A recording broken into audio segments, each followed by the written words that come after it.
is making a final push for several battleground states today. First, the Republican nominee traveled this morning to Gettysburg, Pennsylvania. Of course, the iconic setting for Abraham Lincoln's famed Gettysburg Address, where Mr. Trump announced his plans for what could be his first 100 days in office if he does win the election. He followed that speech with a second rally this afternoon in Virginia Beach, Virginia. Right now, senior national correspondent John Roberts is live in Cleveland.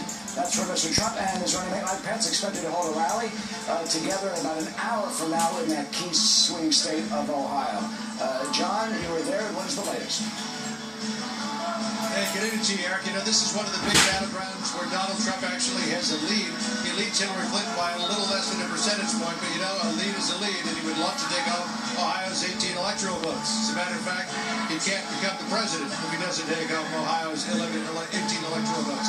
So he's going to come here after being in Virginia Beach, and as you mentioned, Gettysburg earlier today, where he laid out his contract for voters of America, where he basically put together all of the policy prescriptions that he has been talking about on the campaign trail and in policy speeches over the last few months in one place at one time, so people can see and compare and contrast his vision for America, where he would take the country, with Hillary Clinton.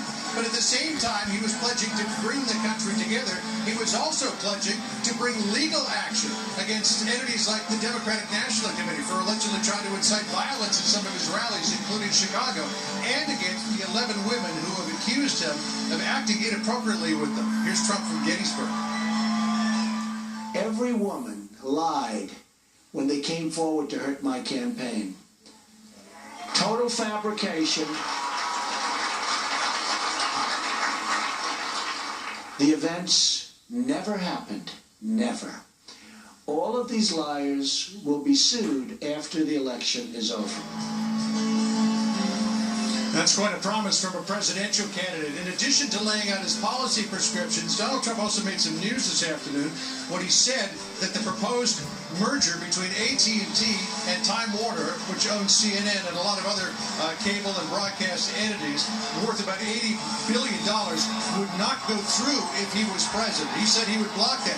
He also said that he would move to dismantle the merger between Comcast and NBC. It's pretty clear, if you look back over his history, that Donald Trump is not exactly friends with many of the big major media companies, but he insisted today in Virginia Beach what he is doing is fighting big corporations on behalf of the little guy and gal. Here he is from Virginia Beach. So you have 17 days to make every dream you ever dreamed of for your children, for your family, for your country to come true. Our campaign is powered by our love for this country and our love for our citizens. It's a campaign about rejecting the cynicism and elitism of our failed political establishment. Now, of course, threatening to break up big corporate mergers or block them puts him probably more in the camp of Bernie Sanders than it does put him in line with Republican doctrine. But one thing I can tell you, Eric, when it comes to fighting the media, Donald Trump is on solid ground with his supporters. Back to you. Yeah, that is for sure, John. Thanks so much. And we will bring you Mr. Trump's remarks maybe about an hour or so when he does give them. Thank you, John. Absolutely.